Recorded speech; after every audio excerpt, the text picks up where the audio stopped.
Bonjour tout le monde et bienvenue sur Genèse, le média qui part à la rencontre des projets chrétiens qui bâtissent l'avenir. Aujourd'hui, je reçois Éric Didio, fondateur et président de Credo Funding, la plateforme chrétienne du don qui accompagne depuis 11 ans plus de 1500 projets portés notamment par des associations, des communautés religieuses et des congrégations. C'est l'aboutissement d'une histoire qui s'est écrite 35 ans avant qu'elle ne commence réellement. Je pars pendant 6 ans au Prytanée militaire de la Flèche dans la Sarthe. Et à l'époque, je savais qu'un texte allait sortir et allait permettre aux particuliers de prêter de l'argent. C'est ce que je répète en permanence aux équipes, le temps est notre ami.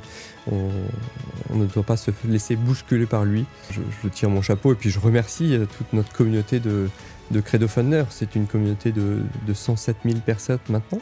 Nous, ce que l'on voit tous les jours, ce sont les bonnes nouvelles, ce bien qui ne fait pas de bruit. Toutes ces initiatives, petites ou grandes, qui, sur toute la France, maillent le territoire. Et je n'ai pas répondu à la question. Et j'attends la réponse. Je mettais un blanc. Vraiment donner du sens à mon travail. Et très clairement, j'ai été exaucé. Un homme de finance, mais d'abord un homme de vision. De la banque à l'entrepreneuriat, son parcours raconte une fidélité intérieure pour que l'argent reste un serviteur. Avec Credo Funding, il a fait naître bien plus qu'une plateforme. C'est un lieu d'espérance entre ceux qui portent des projets et ceux qui choisissent de les soutenir. Si ce n'est pas déjà fait, pensez à vous abonner à la chaîne YouTube et à suivre Genèse en version audio sur Spotify, Deezer, Apple Podcast, Amazon Music et sur toutes les plateformes d'écoute. Bienvenue Éric. Merci Laurent. Merci d'accorder de ton temps. On va passer 1 heure ensemble, 1 heure en toute intimité pour évoquer, savoir qui tu es, tes passions, tes projets, tes ambitions, ta vie et évidemment ton bébé, Credo Funding. La première chose que j'aimerais, Éric, c'est que tu te présentes. Comment tu te définis ? J'ai 47 ans, marié à Servanne, avec 2 beaux enfants, de grands garçons, Grégoire et Erwan, 20 ans et 17 ans. Une vie très heureuse avec un parcours qui m'a amené du monde de la finance, d'une finance un peu spécifique à Credo Funding maintenant, avec des joies familiales également, une famille qui m'a porté aussi dans ce projet entrepreneurial qui me tenait à cœur depuis longtemps. Credo Funding, c'est l'aboutissement d'une histoire qui s'est écrite j'allais dire 35 ans avant qu'elle ne commence réellement au fond de moi et pour laquelle je perçois vraiment maintenant tout ce qui a pu germer en moi et qui a pu permettre l'éclosion de cette belle aventure. On va y revenir sur tous ces sujets-là, l'entrepreneuriat évidemment, mais j'aimerais revenir à ta jeunesse. Oui. Éric Didio, quand il est jeune, qu'est-ce qu'il fait ? Alors Eric, quand il est jeune, il est le petit dernier d'une famille de 5 enfants, mais avec des frères et sœurs bien plus âgés que moi, puisque mon frère aîné a 18 ans de plus que moi. Et ma sœur la plus proche en a 13. Donc je vis une bonne partie de mon enfance, après j'allais dire l'âge de 5 ans, avec mes parents qui s'occupent bien de moi, mais dans une famille nombreuse qui n'est plus là, qui a déjà pris son envol, un frère militaire, une sœur bénédictine, 2 autres sœurs mariées à des officiers également, donc qui ont une vie aussi totalement trépidante. Et pour ma part, après 5 années où je suis né à Versailles, j'atterris à Paris dans des écoles qui vont aussi me porter. Je pense notamment aux Francs-Bourgeois, les Francs-Bourgeois dans le 4e arrondissement, dans le Marais. Et c'est une période aussi pour laquelle je me fais beaucoup d'amis, notamment par le scoutisme. Une très belle troupe, la 7e Paris, qui m'a porté pendant de nombreuses années. J'ai encore énormément d'amitié, évidemment. J'ai été porté par l'abbé Montarien, qui est notre aumônier à la chapelle polonaise. Toute cette vie qui se construit, et puis l'envie aussi, à 15 ans, l'envie aussi de bouger. Voilà, l'envie de bouger, de retrouver d'autres amitiés. Je pars pendant 6 ans au Prytanée militaire de la Flèche, dans la Sarthe, où là aussi je me forge des amitiés très profondes que j'ai encore actuellement. Qu'est-ce qui t'animait durant toutes ces années, au fond de toi ? Tu parlais du scoutisme, c'est une recherche de valeurs, de cohérence. Je vis dans un environnement, dans une famille où il y a quand même beaucoup de militaires, donc le service le service de la France, mais service au sens plus large, le service aussi dans le scoutisme, rendre service aux autres. C'est ça qui m'anime avant tout. C'est aussi quelque chose qui me plaît, qui me porte chaque jour de pouvoir aider, être utile, rendre service. C'est vraiment ce qui me porte pendant ces années de préparation à l'âge adulte. Est-ce qu'il y a un moment dans ta vie où tu as senti qu'il y a une direction qui allait se profiler devant toi par rapport et qui répondait à qui tu étais, par rapport à tes valeurs? Il y a plutôt une direction qui ne se fait pas. J'étais dans ma tête programmé pour être militaire. C'est ce que je voulais faire depuis tout petit. Voilà, je vivais dans cet environnement, je l'ai dit. 6 années à la Flèche, au lycée, en classe préparatoire. Je préparais Saint-Cyr et puis j'échoue à la porte. Et alors que c'était pour moi quelque chose qui était la suite logique de tout mon parcours. Une évidence. Qui était une évidence et en plus un environnement dans lequel je me sentais bien. Je me sentais bien par les valeurs qui sont portées, par évidemment la dimension sportive. Je reste encore un grand sportif et j'ai toujours aimé ça, vivre dehors, vivre dans la nature, dormir sous la tente dans les bois. Et j'avais cette attirance-là. Donc c'est plutôt cette évidence qui ne se concrétise pas. Plutôt. Et là, il faut apprendre à faire autre chose. Il faut apprendre à basculer. Je pars en école de commerce à Nantes, où je passe 3 années sympathiques d'une école de commerce, mais quand même avec beaucoup moins de profondeur, évidemment, que ce que j'ai pu connaître pendant toutes ces années de jeunesse. Et donc là, il faut réapprendre à discerner sur un parcours qui t'échappe et sur lequel il faut aussi que tu puisses y trouver du sens. Après cette école de commerce, tu as tout de suite baigné, en tout cas assez rapidement, dans le domaine de la finance, de la banque. Oui, très vite. Même pendant mon parcours d'école de commerce, cette partie chiffrée m'intéressait, cette partie finance m'intéressait beaucoup, plus que d'autres types d'études juridiques ou marketing. J'y trouvais un intérêt très vite, peut-être une agilité aussi intellectuelle à comprendre le mécanisme des chiffres, des bilans, des entreprises. Et comme beaucoup, à l'issue d'une école de commerce, je suis rentré en cabinet d'audit chez Ernst & Young, dans lequel je suis resté pendant 3 ans, où j'ai audité principalement des établissements financiers à l'époque. Donc c'est un peu le début de cette bascule vers le monde de la finance. J'étais installé à Nantes, je bougeais beaucoup dans des entreprises comme le Crédit Agricole, la Caisse d'Épargne, tous ces mouvements fédératifs très spécialisés. Et jusqu'à avoir l'envie de cesser ce métier pour m'engager un peu plus pleinement dans une entreprise plutôt que d'y passer chaque semaine, mais voilà, commencer à rentrer vraiment dans le dur de l'entreprise, de comprendre les mécanismes d'une entreprise, d'y apporter aussi ma pierre, ma contribution depuis l'intérieur. On peut parler d'années qui t'ont façonné dans la finance. Qu'est-ce que ça t'a apporté? Qu'est-ce que ça t'a fait découvrir? Qu'est-ce que tu as découvert en fait? J'ai découvert une grande disparité d'interlocuteurs déjà, des métiers qui étaient dans le monde de la finance, mais somme toute assez différents. Et puis une compréhension du mécanisme du fonctionnement d'une entreprise par cette comptabilité, par ces audits réalisés, par les décisions prises par les dirigeants. Est-ce que tu avais des a priori sur la finance? Non, aucun, non. C'est vrai que je me suis jamais posé cette question de l'a priori. C'est vrai que c'est intéressant comme question et on pourra le développer sur tout le sens que le chrétien doit donner à son argent, mais non, aucun a priori. Tu es passé du salariat à l'entrepreneuriat. Oui. Alors j'ai une phase intermédiaire. C'est qu'après le cabinet d'audit, j'ai rejoint un établissement bancaire pendant une petite dizaine d'années. Et au bout de 2 ans dans cet établissement bancaire, j'étais avec le directeur général pris dans une équipe qui allait constituer un nouveau pôle bancaire. On a créé une structure bancaire en 2007, juste avant la crise des subprimes. Ouais.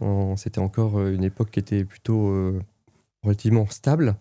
Et donc j'étais embarqué dans cette belle aventure avec le dirigeant de l'entreprise que j'appréciais beaucoup et qui m'a confié toute la responsabilité de la création de la structure, tant au niveau juridique que sur la partie réglementaire, sur la partie aussi du business plan. Donc là, j'ai beaucoup appris pendant cette période, on est monté jusqu'à une quarantaine de personnes, et puis j'ai jusqu'à ce que je la dirige sur les derniers mois de 2014, juste avant de basculer sur Credofunding. Donc j'ai eu une phase transitoire d'intrapreneuriat, si je puis dire, au sein d'une structure bancaire dans laquelle j'avais gravi quelques échelons à différents niveaux et qui m'ont donné un peu de matière pour la suite. Dans un parcours de vie, il y a parfois des joies et des moments aussi difficiles, des attentes plus longues et éprouvantes. Est-ce qu'il y a une ou des épreuves personnelles dans ta vie qui ont fait que ça t'a perturbé, endurci, tu vois la vie autrement, ça te dirige vers d'autres choix, d'autres possibilités? Il y en a deux. J'ai cité la première, c'est cet échec, ce premier échec qui pour moi était vraiment le premier. Jusqu'à 21 ans, j'ai eu un parcours très tranquille, très serein, sans être excellent à l'école.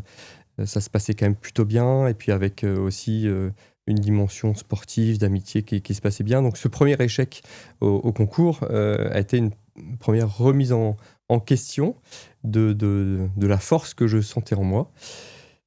La deuxième, elle est celle-ci plus personnelle. C'est une longue attente d'enfant en début de mariage qui a duré 7 ans, puisqu'avec Servan, nous avons 5 enfants, donc, dont 3 qui sont au ciel et 2 sur terre. Un long parcours d'adoption avec notre fils aîné Grégoire, et puis ensuite l'arrivée d'Erwan 1 an et demi après, fait maison, si vous me permettez l'expression. Mais ça a été aussi un cheminement qui a été structurant, douloureux à vivre, mais qui aussi fortifie, évidemment, qui permet de voir la vie différemment, de se dire à cet instant quelles sont mes priorités, même si j'étais quand j'étais en pleine création de cet établissement bancaire, nous étions à l'étranger en phase d'adoption, et il fallait jongler entre cette démarche absolument magnifique et puis cette création d'entreprise. Mais c'est aussi ce qui nous a porté tout le long. Donc oui, cette attente a été vraiment difficile, ça c'est sûr. D'ailleurs, régulièrement, on témoigne auprès de couples en espérance d'enfant de cette période qu'on a pu vivre, de la manière aussi dont on a pu la vivre. Chacun la vit différemment, comme il le peut. Mais c'est quelque chose qui quand on voit enfin le bout du tunnel, évidemment, on en ressort, je ne dirais pas endurci, fortifié, mais en tout cas, c'est certainement avec une manière d'appréhender les choses, d'appréhender la vie, avec plus de recul, plus de joie quotidienne aussi. Ouais. De voir que la vie est un don. De voir que la vie, que les enfants sont des dons que le Seigneur nous offre, en effet. Ouais.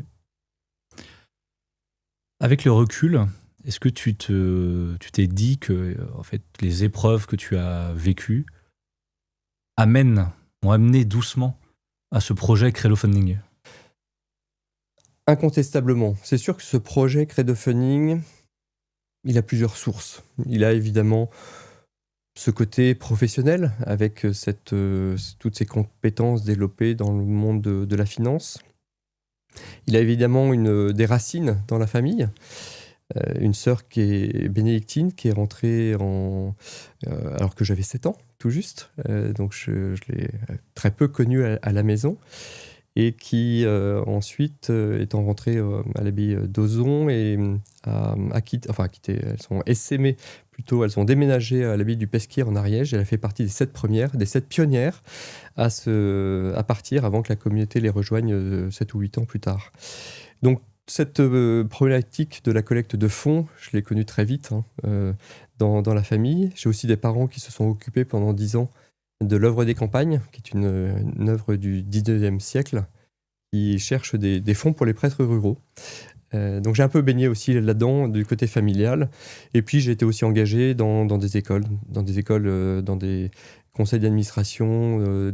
J'étais président d'un OGEC, dans l'enseignement catholique. J'étais aussi investi dans un conseil d'administration d'une école hors contrat à Lyon. Donc ces problématiques de la collecte de fonds dans l'Église m'étaient très familières. Et donc c'est cette association avec la vie, les compétences professionnelles, la vie personnelle, ces épreuves aussi vécues. Et je me souviens très bien à cette époque d'avoir eu de demander au Seigneur de trouver quelque chose, un métier, une activité qui soit en lien avec ce que je savais faire, avec ma foi, dans laquelle je puisse vraiment donner du sens à mon travail. Et très clairement, j'ai été exaucé. En 2014 ? En 2014, oui. En 2014, création de Credo Funding. Oui. À ce moment-là, qu'est-ce que tu te dis ? Quelle est ton ambition ? Parce que là, tu pars de rien. Il n'y a même pas de concurrent, en tout cas. Donc, tu crées un concept. Oui. C'est tout nouveau. Comment ça se passe, concrètement ? Tu sors, surtout. en plus, tu es en poste. Oui. Tu as un bon poste. Oui. Tu lâches tout. Je lâche tout. 10 ans. J'avais passé 10 ans dans la banque. J'avais envie de faire autre chose. Et surtout pas l'envie de créer une entreprise. Okay. Mais alors, surtout pas. Donc, pendant 2-3 mois, je faisais un peu le tour des popotes pour trouver un job qui corresponde. Et je tombe en 2014 donc, sur le crowdfunding, le financement participatif, qui en est assez prémisse en France. Je crois que les premières plateformes datent de 2012. Elles étaient vraiment toutes petites. Et je tombe vraiment là-dessus en me disant, tiens, c'est un concept intéressant, mais je vais le faire pour financer des entreprises, de façon très classique. Et puis un jour, c'est devant mon écran, je me vois très bien, je tombe sur une plateforme musulmane. Et là, vraiment en arrêt devant ce concept, elle était là toute récente. Je me dis, mais c'est vraiment très futé parce que l'idée du crowdfunding, c'est le financement par la foule, le terme anglais, c'est d'avoir une vraie communauté autour de la plateforme pour pouvoir développer des projets, pour pouvoir créer cet effet de communauté qui va venir contribuer régulièrement. Et alors, je tape tous les mots-clés possibles, imaginables, crowdfunding catholique, chrétien, orthodoxe, protestant, il n'y a rien, absolument rien du tout. Et là, c'est une évidence. Enfin, c'est vraiment une évidence pour moi de dire il faut quelque chose. Il faut créer cette plateforme qui soit dédiée au projet de la communauté chrétienne. Il faut qu'on... voilà. Et c'est pour moi, enfin, je le sentais au fond de moi. Alors, l'idée du nom ne vient pas tout de suite. C'est quelques temps après. Déjà, je mûris... ça va assez vite, quelques semaines, je pense à peine un mois. Et Servane, mon épouse, me rejoint dans l'aventure, alors qu'elle n'était pas du tout prévue dedans. Elle s'occupait de personnes âgées à l'époque, mais vraiment conquise aussi par l'idée même de cette nouveauté, de cette aventure aussi entrepreneuriale. Et c'est devant la mer, sur la plage, que en cherchant ce nom de Credo Funding m'est vraiment inspiré, et je pense vraiment inspiré par l'Esprit Saint, parce qu'on sent d'un coup, il y a des évidences qui se créent. Credo Funding qui est credo, le symbole de foi des chrétiens. C'est aussi, comme racine latine, credare, je fais confiance. Il y a cette notion de confiance dans l'argent qui est très importante. Et donc ce jeu de mots avec le crowdfunding, et tout de suite, voilà, c'est parti. En quelques semaines, on s'y met. Alors concrètement, ça se passe comment ?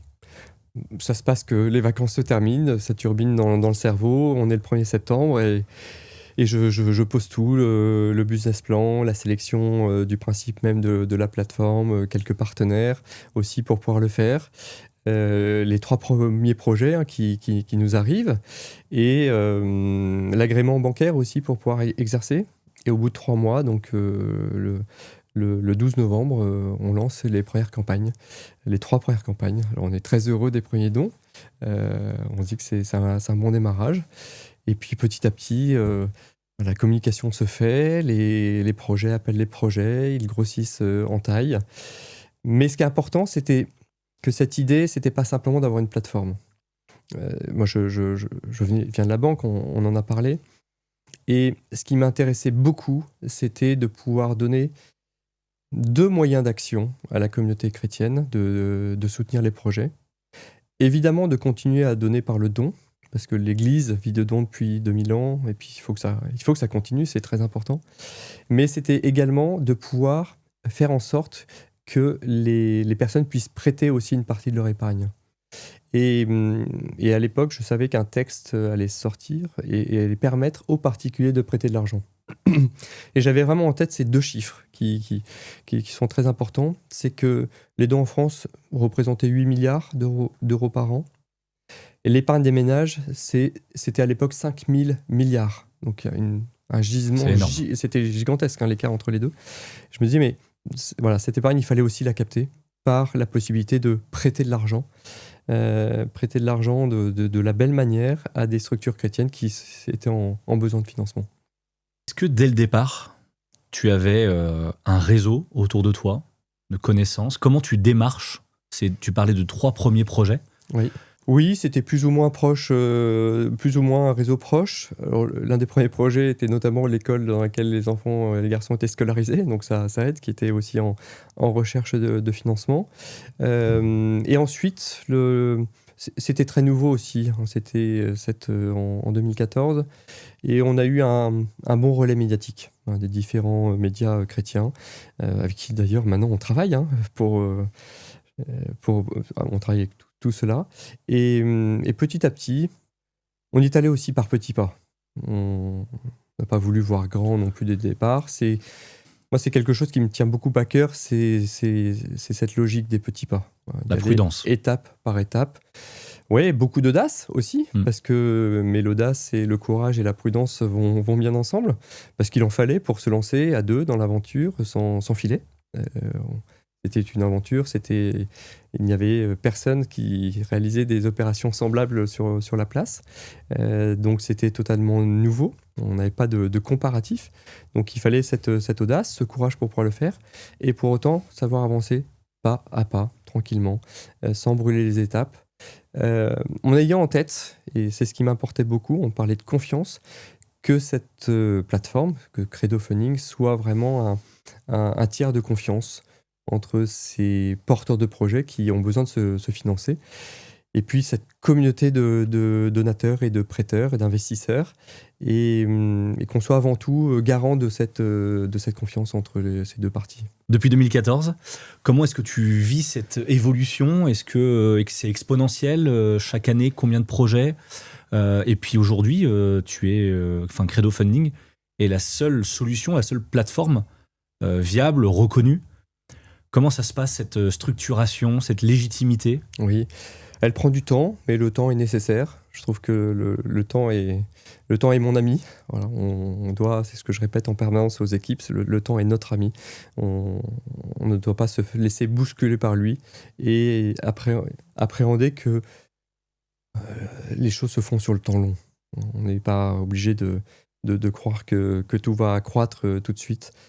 Cette évolution, quand on est le nez dans le guidon, on ne la voit pas trop. C'est chaque fois qu'on se retourne. J'aime beaucoup la randonnée, j'aime beaucoup la marche, notamment lorsqu'il y a un peu de dénivelé ou beaucoup de dénivelé. Ça permet, quand on se retourne, de se rendre compte de tout le chemin parcouru, et on a l'impression qu'en 1 heure d'avoir déjà parcouru une belle distance, alors que quand on regarde l'objectif, il paraît toujours un peu plus loin, ou toujours parfois se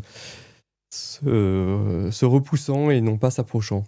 Donc cette évolution a été vraiment contenue, maîtrisée. On a développé d'abord la partie de recherche grand donateur auprès du grand public sur la plateforme. Ensuite, on a lancé en 2015 les premières opérations de prêt. On a lancé ensuite les formulaires de dons pour les associations.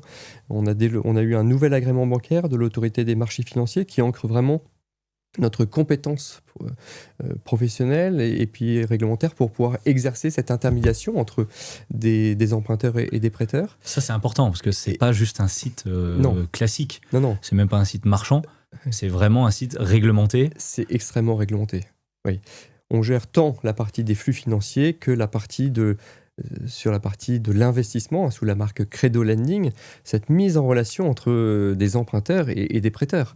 Donc il faut s'assurer que les projets sont correctement montés, que le porteur de projet peut faire face aux échéances, qu'il n'y a pas de blanchiment, de détournement de fonds. Donc c'est une surveillance permanente de l'autorité des marchés financiers. Et ça, c'est grâce à tes expériences que tu as pu structurer, être légitime. C'est sûr. être la garantie, donner la garantie de la sécurité. Oui. Tu parlais de lutte contre le blanchiment. Oui. C'est aussi une compétence que tu as. Bien sûr, c'est ces 15 années d'expérience avant, quand j'étais responsable de l'audit interne en banque, qui m'ont permis de voir, de déceler, de comprendre là où étaient les enjeux aussi réglementaires, là où il fallait être particulièrement vigilant. Et on sait combien une mauvaise affaire peut entraîner la chute d'établissements. On l'a connu dans le monde financier. Donc cette exigence permanente de la sécurisation des flux, de la surveillance des interlocuteurs avec qui nous travaillons, de nos porteurs de projets, c'est quelque chose qui est pour moi extrêmement important. On va rentrer un peu plus dans le détail de l'univers Credo Funding. Est-ce que tu peux me dire toutes les possibilités, Eric, qui existent aujourd'hui en termes de dons? Qu'est-ce que tu as pu développer et qu'est-ce que tu es en train de développer? Credo Funding, c'est avant tout une équipe. Il faut, je pense, commencer aussi par là. C'est que toute la valeur repose sur les différentes expertises et les différents experts qu'on a au sein de l'équipe. La promesse que nous faisons à nos porteurs de projets, c'est de collecter des fonds. Credo Funding ne fait que ça. Tout notre travail vise à permettre à nos porteurs de projets de collecter des fonds. Et nous les accompagnons sous 3 formes. La recherche de dons, la recherche de subventions publiques et de fonds européens. Et enfin, toute la partie de l'investissement sous la marque Credo Lending, c'est-à-dire la possibilité pour le porteur de projet de se financer soit sous la forme d'un prêt, soit sous la forme d'une augmentation de capital. Donc ça, c'est vraiment notre promesse et on va l'incarner, dans la matérialiser dans des thématiques à enjeu. L'éducation, quelque chose qui nous tient beaucoup à cœur. L'éducation, donc toutes les écoles qui cherchent à lever des fonds, tous les mouvements de jeunesse, les patronages, le scoutisme. Évidemment, les communautés religieuses, le patrimoine religieux, les projets qui sont liés aux fragilités humaines, et puis les projets d'ordre culturel, comme le film, l'édition, la musique. Donc 2026, Credo Funding, c'est ça. C'est cette promesse aux porteurs de projets de collecter des fonds sous ces différentes formes. Le don, tant auprès du grand public qu'auprès des grands donateurs, les subventions publiques et la partie de l'investissement. C'est la plateforme chrétienne du don et de l'investissement. Oui, certains l'appellent même la banque chrétienne, parce que, à part les opérations de banque classiques de financement à long terme, on est capable de financer, d'aller chercher toutes ces sources de financement dont on vient de parler. Alors, combien de projets ont été financés par Credo Funding jusqu'à maintenant? Depuis 2014, c'est 1500 projets. Ce sont 1500 projets qui ont été financés, de toute taille. Ça va des projets à 5 000 € jusqu'à 3 millions d'euros et plus. C'est 1500 porteurs de projets dans ces thématiques, ces 4 thématiques que j'ai citées, également réparties, qui nous ont fait confiance. Pour quel montant levé? Là, on approche les 70 millions d'euros de collecte. Bravo. Et tout ça, merci pour ces bravos, mais je tire mon chapeau et puis je remercie toute notre communauté de Credo Funders. C'est une communauté de 107 000 personnes maintenant. 107 000 personnes qui nous font confiance, qui sont là pour certains depuis 12 ans, d'autres plus récemment. Mais on sent dans cette logique de communauté que je souhaitais, et j'en ai parlé au départ en 2014. En 2025, c'est la moitié des dons qui sont faits par des personnes qui ont déjà fait plus de 3 dons sur la plateforme. Donc c'est quand un porteur de projet vient chez nous, il sait qu'il va rencontrer une communauté qui est a priori très intéressée à soutenir le projet qui est présenté. Ça, c'est une vraie force. Ça, c'est une vraie on force. dépasse juste l'acte de donner. C'est unique en France. On connaît quand même beaucoup d'autres plateformes sur la place. Aucune n'a cet effet de communauté comme on peut l'avoir. C'est ce qui fait la force de Credo Funding. C'est ce qui fait la force de Credo Funding, oui. Alors, l'univers Credo, de manière générale, c'est Credo Funding, donc le don. Oui. Credo Lending, le prêt et l'investissement. Mais je sais aussi qu'il y a là une partie subvention. J'aimerais bien que tu m'expliques concrètement qu'est-ce que ça veut dire, qu'est-ce que ça signifie, et puis quelles sont les possibilités de dons aujourd'hui. On pense de manière basique carte bancaire, oui, bien sûr. chèque, même si ça tend à disparaître. Voilà, j'aimerais bien que tu m'expliques aujourd'hui qui peut donner, de quelle manière et où. Déjà, sur la première partie de la question, sur les subventions, c'est parfois un monde assez méconnu de la part des structures que l'on accompagne, tant des structures associatives que des structures commerciales. Parce que le monde de la subvention, on va parler des subventions de la région, du département, mais aussi de tous les fonds européens, et ils sont extrêmement nombreux. Pour ça, il faut avoir une véritable expertise. Et on a 2 experts dans l'équipe, dont un qui fait ça depuis 22 ans maintenant, qui est en capacité, dans un premier temps, dans une phase d'audit préalable, d'identifier toutes les lignes de subvention auxquelles le porteur de projet est éligible, et ensuite de pouvoir, dans un deuxième temps, monter ce dossier jusqu'à l'obtention de la subvention et l'obtention des fonds. Pour savoir le faire, il faut déjà avoir la compétence d'identification, mais aussi maîtriser le langage du subventionneur, qui est un dialecte un peu atypique, plein de... c'est très administratif parfois, très financier aussi. Et on a cette chance de pouvoir proposer cela à nos porteurs de projets. Ensuite, sur le don, il évolue évidemment, et il a évolué aussi avec l'histoire de crowdfunding.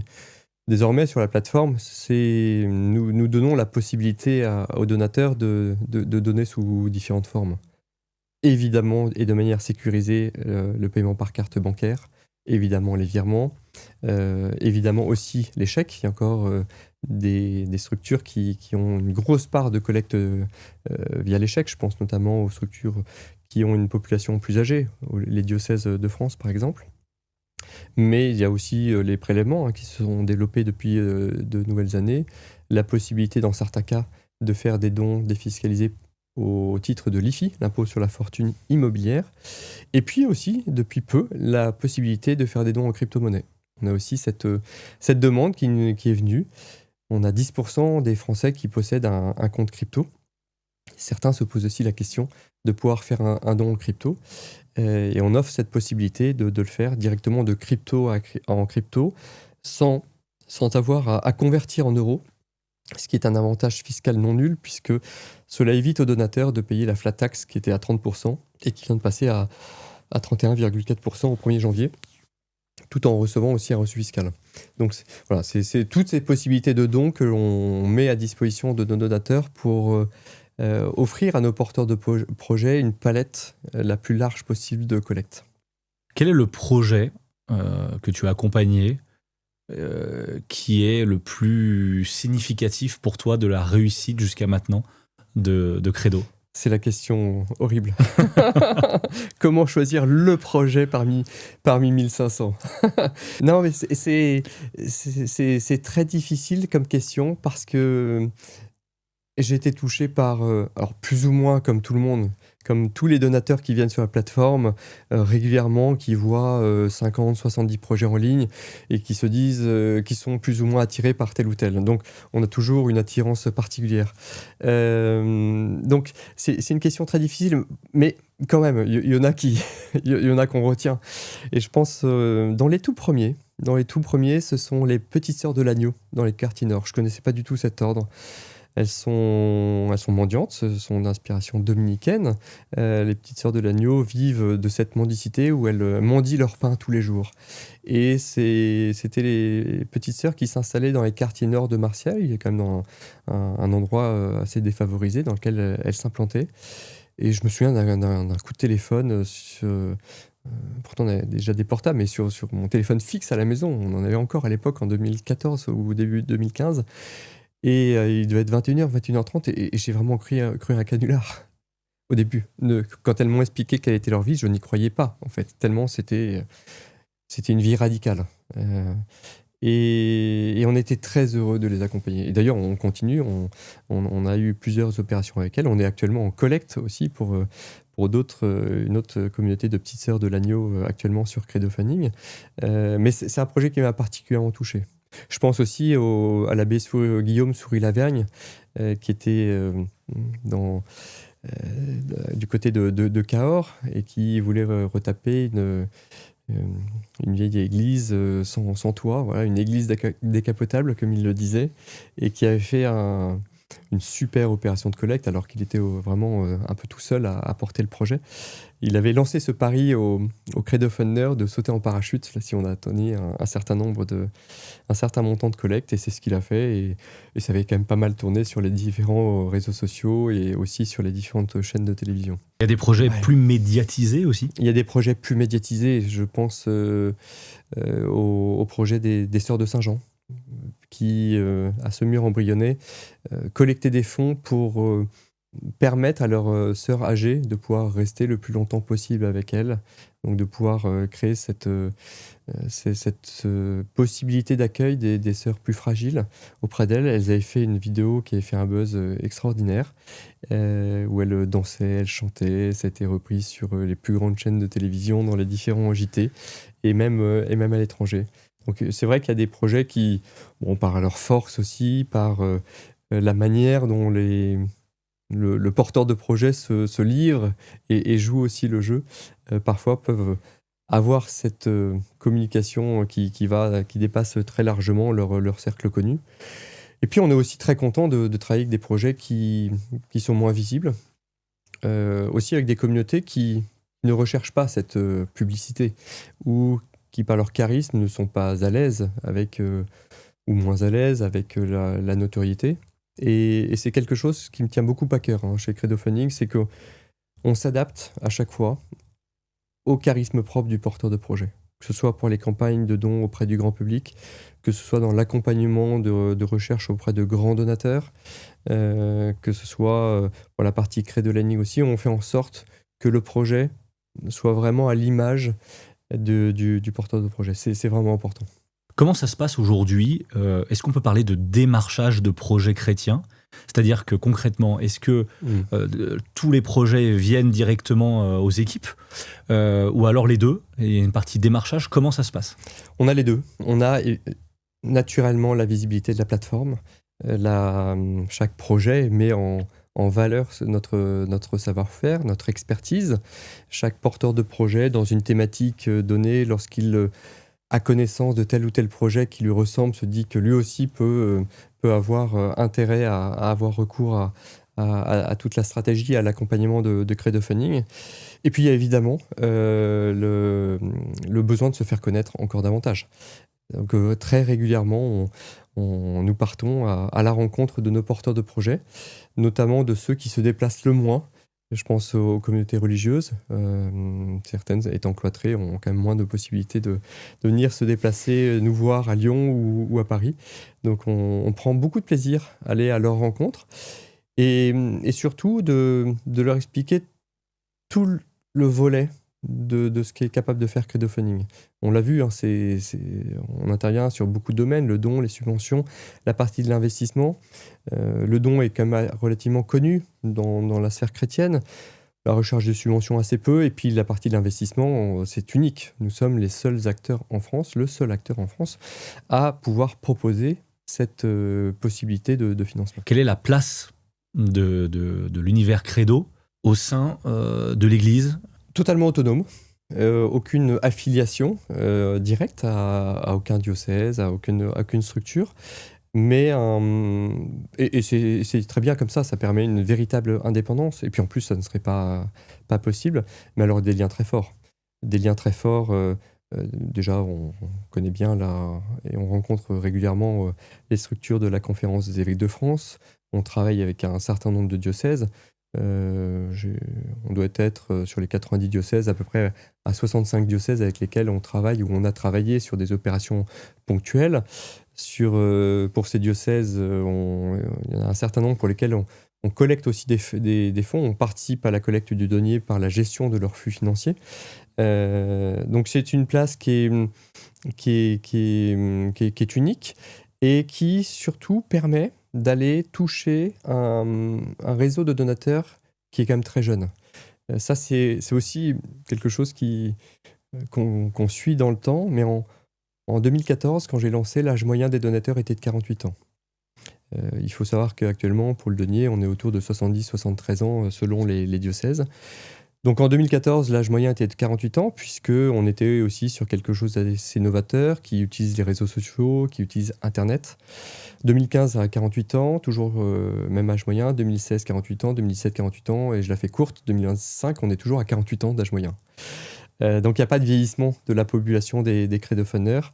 Et c'est 25 ans de moins, c'est une génération de moins que ce que connaît l'Église habituellement pour ses dons. Ce qui veut dire que ce système du financement participatif tel qu'on l'a mis en œuvre est une véritable réponse à cette jeunesse qui a du mal à comprendre, à tous les âges, puisque 48 ans, on commence très jeune et certains de nos donateurs sont plus âgés. Mais ça répond aussi à ce besoin de maintenant de financer directement des projets. Il y a une difficulté à appréhender la notion même du denier, à quoi sert-il, tandis que financer un projet très précis, c'est quelque chose qui parle vraiment à nos donateurs. Chaque matin, quand tu te réveilles, qu'est-ce qui t'anime pour continuer, pour aller au-delà ? L'équipe. Retrouver mon équipe. C'est cette joie de retrouver cette équipe qui fait si bien son travail, qui est en recherche permanente de s'améliorer, d'innover, de trouver des solutions, de rendre service. On parlait de la notion de service au départ, d'être cet acteur au service des projets chrétiens. Et puis de découvrir tous les projets qui nous sont soumis. On en reçoit 3-4 tous les jours. On ne peut pas tous évidemment les financer, ils ne sont pas tous à maturité suffisante, mais c'est cette joie de voir la vitalité de l'Église. Très souvent dans les journaux télévisés, on déplore des affaires qui sortent ou des communautés qui ferment, vieillissantes. Nous, ce que l'on voit tous les jours, ce sont les bonnes nouvelles, ce bien qui ne fait pas de bruit. Toutes ces initiatives, petites ou grandes, qui, sur toute la France, maillent le territoire. On a la joie aussi d'avoir cette carte de tous nos porteurs de projets, où on voit qu'ils sont principalement en France métropolitaine, mais qu'ils maillent l'ensemble du territoire. Ce n'est pas simplement dans les grandes villes, c'est aussi dans les campagnes. Et ça, c'est important.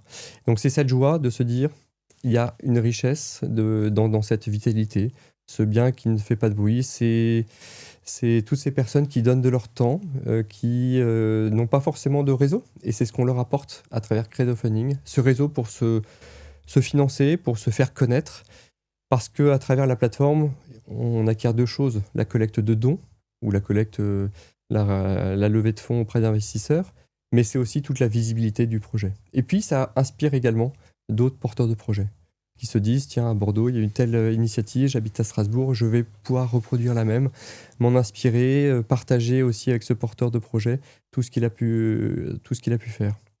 Donc c'est cette joie. Et l'autre, la dernière joie, donc j'ai dit l'équipe, ces projets. La troisième, c'est d'avoir voulu dès le début être un artisan d'unité dans l'Église. Le Credofunding, c'est pour la communauté chrétienne, au sens large du terme, donc des projets catholiques, des projets protestants, des projets orthodoxes aussi. Et c'est surtout de réussir à travailler avec tous, avec toutes les sensibilités. Et ce que les donateurs ou les credofunders ne voient pas, ce sont aussi tous ces flux financiers, ces ponts que nous pouvons voir entre des communautés qui se prêtent de l'argent entre elles, des communautés qui, même dans le besoin, font des dons aussi à d'autres communautés, qui, a priori, d'après certains schémas que l'on peut lire ici ou là, seraient des communautés qui seraient aux antipodes l'une de l'autre. Eh bien au contraire, on a la chance de pouvoir le dire. Alors on est ici sous le coup du secret bancaire et des flux financiers, mais on a la joie de pouvoir voir cette solidarité financière que l'on organise à travers Credofunding et qui est une réalité à nos yeux.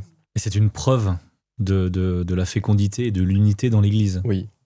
Au-delà de querelles. Oui, bien sûr. On sait que ça existe, mais il y a mieux, il y a plus grand, il y a aussi ça. Et ça, on n'en parle pas.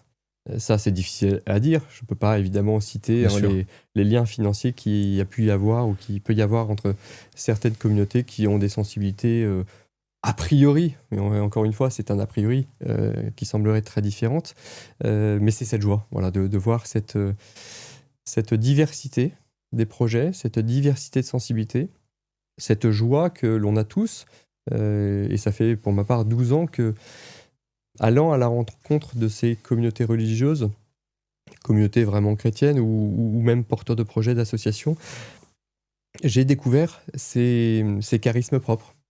Parfois des charismes qui me semblaient loin de moi, qui me semblaient que je pouvais juger de loin. Et lorsque l'on rentre dedans, on se dit « Waouh, c'est sacrément beau quand même ». Il y a de la vie, il y a de l'espérance, Oui. il y a du projet, Oui. les gens s'engagent. Oui, et puis Dieu fait des belles choses à travers toutes ces personnes-là, oui, bien sûr.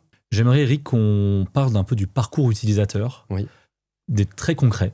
Comment ça se passe de la demande d'un projet chez Credofunding jusqu'à la mise en ligne de la jauge de dons? Oui, c'est très simple pour le porteur de projet, il suffit qu'il rentre en relation avec nous. Et ça se passe de plusieurs manières. Ça peut être par téléphone, ça peut être une rencontre physique, ça peut être par mail au départ. Mais de toute manière, il y aura des vrais échanges. Nos chargés de projet vont prendre en main le porteur de projet pour bien comprendre quel est son projet. Déjà, comprendre s'il est éligible sur la plateforme. Il y a des critères ? Il y a des critères, évidemment. Et déjà que le projet soit sérieux, qu'il rentre dans les thématiques que l'on a pu citer, d'éducation, de fragilité humaine, de culture, également pour les communautés religieuses. Donc il y a le sérieux du porteur de projet, sa réputation, et évidemment, le projet qui est porté en lui-même. Et puis ensuite, de pouvoir qualifier avec ce porteur de projet, de pouvoir créer cette belle page de collecte qu'on va présenter au Credofunder, avec du texte, des photos, des vidéos, et puis la création d'un plan de communication.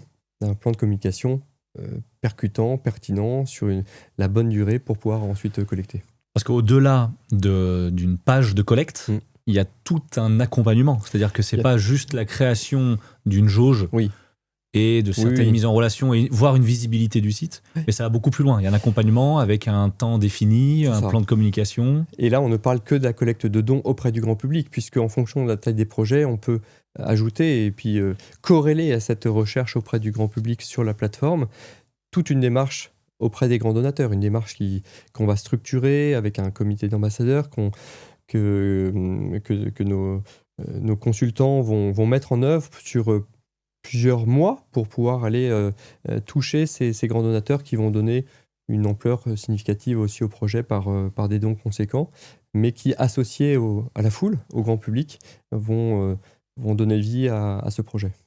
On a vu le parcours utilisateur.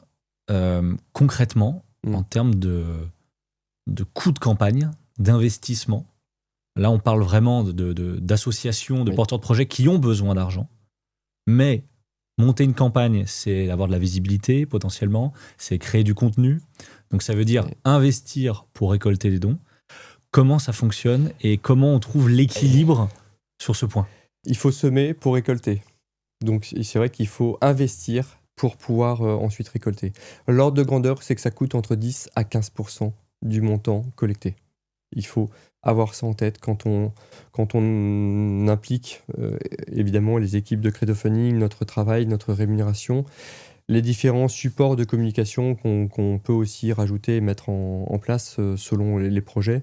Mais voilà, on essaie d'être dans cet ordre de grandeur-là. Ça peut monter légèrement au-dessus de 15% pour des campagnes très conséquentes qui nécessitent un investissement très lourd, notamment là sur la partie communication, lorsqu'il faut déployer tout un axe de communication que les équipes communication font très bien chez Credofunding sur tous les aspects de l'accompagnement 360. Mais c'est vrai que c'est un coût, là je parle que du don, sur la partie de l'investissement, on est autour de 6% du montant collecté. C'est quoi un gérant d'entreprise chrétien qui a fait du scoutisme, qui a voulu être militaire, qui est passé par la finance? Concrètement, ça se passe comment avec les équipes? Tout à l'heure, tu évoquais le bonheur chaque matin de retrouver tes équipes. Déjà, combien de personnes chez Credofunding? 13 personnes actuellement. 13 personnes. Est-ce que tu peux nous en dire un peu plus? Est-ce qu'il y a des pôles? Oui, bien sûr. Comment c'est Oui, c'est organisé? important. Et puis, bien répondre à ma question, en gros, quel manager es-tu? Oui. Où j'espère être. Ou tu espères être? Chez Credo Funding, donc nous sommes évidemment organisés avec des vraies expertises. On a 4 personnes sur le pôle crowdfunding, donc la partie collecte auprès du grand public. Toutes ces personnes qui font vivre la plateforme Credo Funding. On a 2 consultants grands donateurs qui accompagnent. Alors la partie crowdfunding, c'est quasiment 200 projets par an. L'accompagnement grand donateur, on est autour de 5-6 projets par an d'accompagnement sur des projets un peu conséquents. 2 personnes pour la partie Credo Landing, qui sont elles à Paris, puisqu'on a le siège est à Lyon et puis aussi des bureaux à Paris. Et ensuite 2 personnes sur la partie administrative, puisqu'il y a aussi beaucoup d'huile à mettre dans les rouages pour que tout cela fonctionne bien sur tous ces différents aspects. Et j'en oublie 2 personnes sur la partie communication, évidemment. Et je n'ai pas répondu à la question. Et j'attends la réponse. Je mettais un blanc, espérant qu'on passe à autre chose. Tu parlais d'équilibre, et c'est une recherche permanente d'équilibre. L'équilibre entre le côté exclusivement professionnel, qui ne tendrait à avoir que la rentabilité, que l'argent. Et puis l'équilibre inverse qui serait la petite association où on serait des cathos rigolos et on s'amuserait à faire du crowdfunding. C'est l'association des deux qui est importante. C'est pas des cathos rigolos évidemment, mais c'est le côté et professionnel et catho. On peut pas être l'un sans l'autre, à mon sens, chez Credo Funding, sinon ça ne fonctionnerait pas. Avant tout, le porteur de projet, il vient pas nous voir parce qu'on est catho. Enfin, j'espère. Ou d'ailleurs dans l'équipe, on pourrait dire chrétien aussi. Mais c'est avant tout parce qu'on est des professionnels et qu'on connaît le marché et qu'on aime ce métier dans lequel on intervient. Notre promesse, je l'ai dit au début, c'est de collecter des fonds sous différentes formes et avec cet agrément bancaire, cette surveillance de l'autorité des marchés financiers. Si nous ne sommes pas des pros dans notre métier, ça ne sert à rien. Donc on s'entraîne tous les jours à être des pros, à être toujours meilleur, à être toujours plus performant, toujours plus à l'écoute. Mais on a la chance, tous, d'avoir cette foi avec nous, de partager, d'avoir quelque chose de plus, si je puis dire, que d'autres entreprises.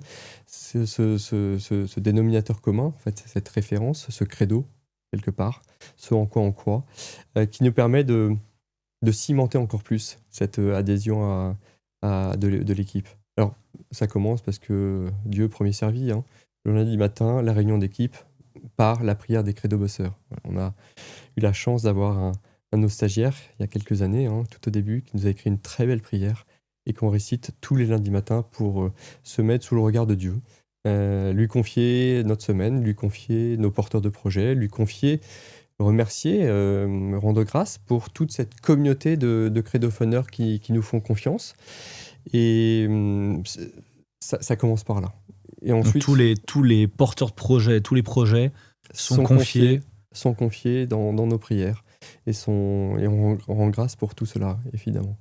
Et ensuite, évidemment, on se met au boulot, parce que un ami m'avait dit, en fait, Credo Funding, vous êtes un coup de pouce de la Providence. Voilà, on donne un coup de pouce à la Providence pour qu'elle se réalise. Évidemment, on permet, alors c'est bien ambitieux tout ça, mais la Providence faisant tellement tout de façon parfaite, on permet à ces porteurs de projets, par notre intervention, de pouvoir collecter des fonds. Donc c'est cet équilibre permanent entre cette possibilité pour chacun d'entre nous d'avoir cette vie de foi, cette vie de prière aussi prolongée dans l'entreprise, mais à partir du moment où c'est dans un environnement qui est absolument et indiscutablement professionnel. Ensuite, quel chef je suis. Je pense que pour être un bon chef, il faut déjà aimer les personnes que l'on dirige. Ça, c'est la première des choses. Et c'est plus facile quand on s'entend bien, évidemment. C'est plus facile de commencer à voir tout le potentiel qu'il y a en chacune de ces personnes. J'aime beaucoup travailler avec les plus jeunes. Je trouve qu'il y a quelque chose d'extraordinaire à voir ces jeunes alternants qui arrivent ou ceux qui débutent en début de carrière, arriver tout frais, sortis de l'école, donc avec une conception d'une vie professionnelle encore totalement neuve, et de les voir exploser, grandir très vite en fait au contact des plus anciens dans l'équipe. Ce qui me tient beaucoup à cœur, c'est et j'espère, d'essayer de donner à chacun du sens dans son travail. De passer du temps, de perdre du temps à expliquer le sens pour en gagner après. Il n'y a pas meilleur collaborateur que celui qui a pleinement compris ce à quoi il était attendu, tant sur le travail très technique en lui-même que sur, de façon plus large, le périmètre dans lequel il intervient. Se dire que je travaille chez Credo Funding au service des structures chrétiennes, que j'apporte aussi ma pierre à l'édifice, que comme ces donateurs, ces investisseurs, je suis un des maillons de la chaîne qui va permettre aux porteurs de projets de pouvoir collecter des fonds, que je participe à cette belle aventure. On a eu très récemment des succès, enfin sur 2025, c'est une année remplie de succès. Sacré-Cœur, le film, évidemment, la collecte record en nombre de Credo Funders sur Lumière du Monde avec Steven et Sabrina Gunel. Se dire que moi aussi, en tant que collaborateur, je suis un maillon de cette chaîne et je participe à ça. Donc expliquer, donner la vision, évidemment. Donner ensuite la liberté d'action. Fixer la mission, mais laisser aux collaborateurs toute la liberté. Limite gauche, limite droite, quand même, évidemment.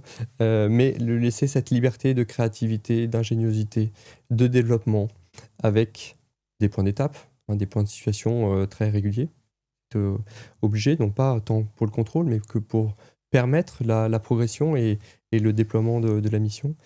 Mais d'avoir au sein de ces...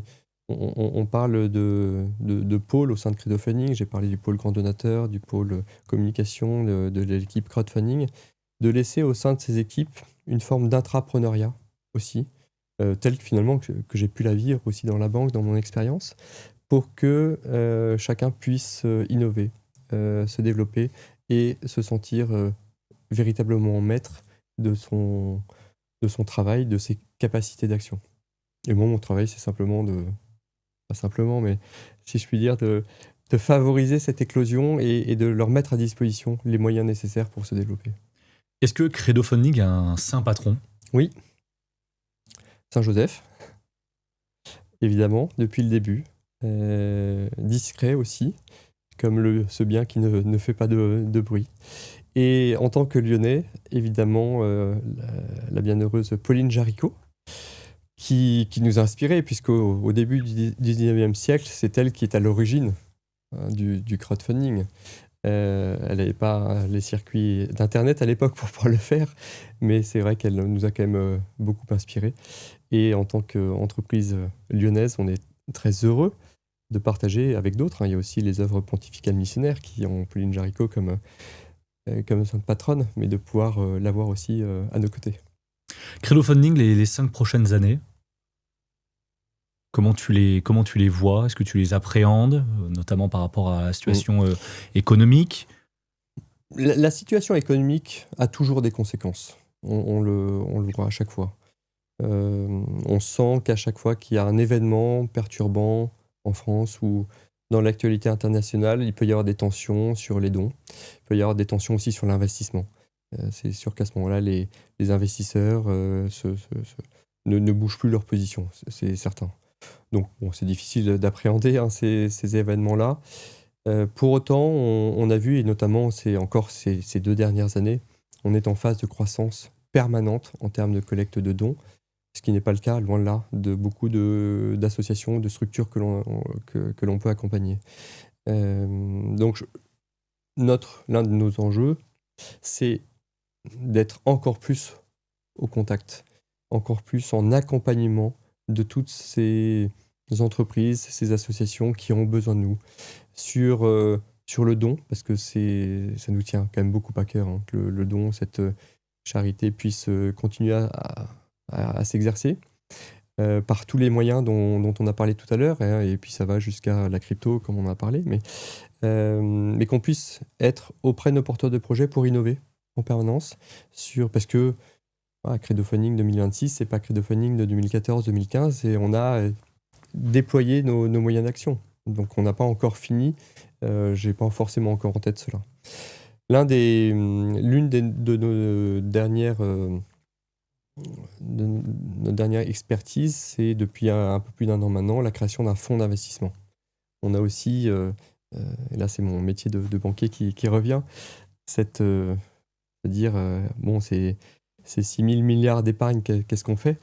On a depuis 1 an ce fonds Credo, qui est un fonds d'investissement non coté, donc qui permet à des personnes morales ou des personnes physiques qui ont un peu d'épargne, parce que le ticket d'entrée est à 100 000 € quand même, mais c'est un fonds spécialisé qui leur permet de prêter de l'argent, d'investir dans des projets qui œuvrent pour le bien commun. C'est quelque chose, là encore, hein, un fonds d'investissement, c'est une étape. L'agrément que l'on a de l'autorité des marchés financiers, c'est un agrément quasiment de société de gestion en termes réglementaires. Donc on est capable d'avoir ce niveau de compétences et d'exigence. Depuis tout à l'heure, tu parles de bien commun. Oui. Est-ce que tu peux me définir ce que veut dire le bien commun ? Oui, alors il y a beaucoup de textes dessus. C'est la doctrine sociale de l'Église, hein, dont le point central est évidemment la dignité de toute personne humaine. Et on est très content de pouvoir intervenir aussi sur tous ces projets qui promeuvent la doctrine sociale de l'Église, avec en point central évidemment la dignité de la personne. Et autour, ce sont les grands principes du bien commun, de la subsidiarité, de la participation dans la cité. Le bien commun, c'est de faire en sorte qu'il y a un bien qui me dépasse. C'est pas un bien individuel, c'est pas la somme de tous les biens des uns et des autres, c'est ce bien supérieur, ce supplément d'âme qui va être apporté dans la réalisation d'une action concrète. Eric, est-ce que tu as un top 3 des projets que tu aimerais accompagner dans l'idéal, des projets qui te font... 2026 en 2026, évidemment. C'est vrai que dans l'équipe, chaque fois, on se donne des petits challenges en se disant « Ah ça, on aimerait bien travailler avec eux. » Moi, j'aimerais bien interviewer le pape Léon XIV, par exemple. Par exemple, très bien. Bon, on va se mettre en objectif. C'est juste un petit projet. 2026-2027, on devrait réussir à trouver ça. Top 3 des projets. Oui. J'aimerais beaucoup travailler pour un diocèse sur l'accompagnement global de sa stratégie de communication.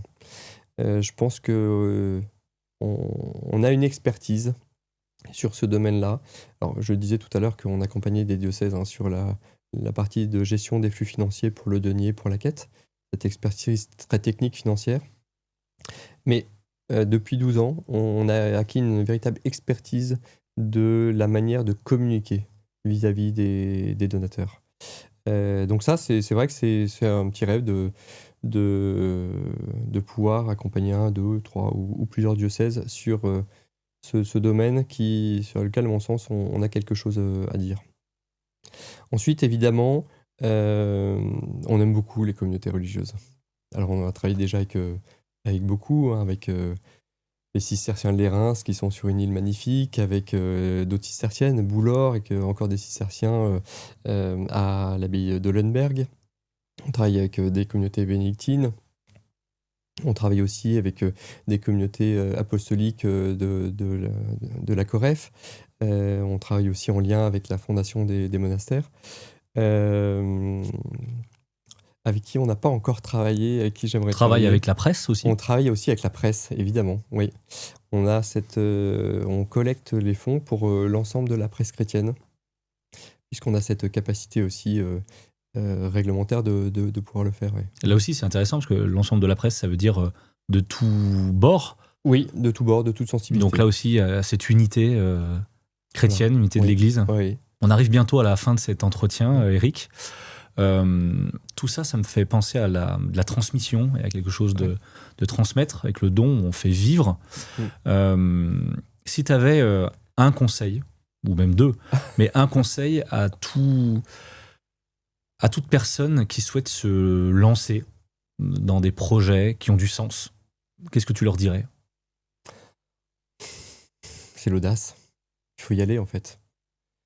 Il faut y aller. Il faut faire ça bien. Évidemment. Il faut que ça soit carré. Il faut que ça soit pro. Il faut pas des petits projets à 2 balles, permets-moi l'expression, mais c'est un peu ça, en fait. Si on fait quelque chose, il faut le faire grand. Il faut viser grand. Grand ne veut pas dire démesuré, mais il faut qu'il y ait du souffle. On voit bien que les projets qui marchent, qui fonctionnent en termes de collecte, ce sont les projets qui ont du souffle, qui ont une verticalité, qui appellent à davantage, à un supplément d'âme, à un effort, à quelque chose, qui appellent aussi à une certaine radicalité. Et c'est cette audace, je pense, qu'il faut retrouver. Mais ça va très bien avec l'audace et l'élan missionnaire qu'on retrouve aussi dans l'Église actuellement. Et c'est pas surprenant que les projets qui collectent beaucoup, soient ceux qui soient les plus audacieux, les plus souvent missionnaires. Alors, missionnaire, ça a plein de formes. Hein. Il y a des charismes missionnaires qui sont tous très différents. Mais c'est cette audace de témoigner, d'assumer et de vivre pleinement le projet qui est porté. Il faut du courage, de l'audace, il faut y aller, il faut avancer. L'audace. Merci Eric. Merci pour Laurent. ce moment. On suit toute l'actualité de Credo, tous ces beaux projets qui font l'unité de l'Église. Et merci pour ce que tu fais. Merci de m'avoir donné la parole. Merci pour cette occasion de témoignage de cette belle aventure Credo Funding. À bientôt Eric. À bientôt Laurent. Merci. Pour vous qui nous regardez ou nous écoutez, si vous avez envie de soutenir les projets sur Credo Funding, de découvrir les campagnes en cours, on vous met tous les liens dans la description de l'épisode. N'hésitez pas à vous abonner à Genèse, à laisser un commentaire, à partager autour de vous et à nous suivre aussi en audio sur toutes les grandes plateformes. Merci d'avoir été avec nous pour cet épisode. On se retrouve très bientôt pour un prochain rendez-vous sur Genèse pour découvrir d'autres projets, d'autres visages, d'autres histoires portées par la foi et par le désir de servir le bien commun. À très vite.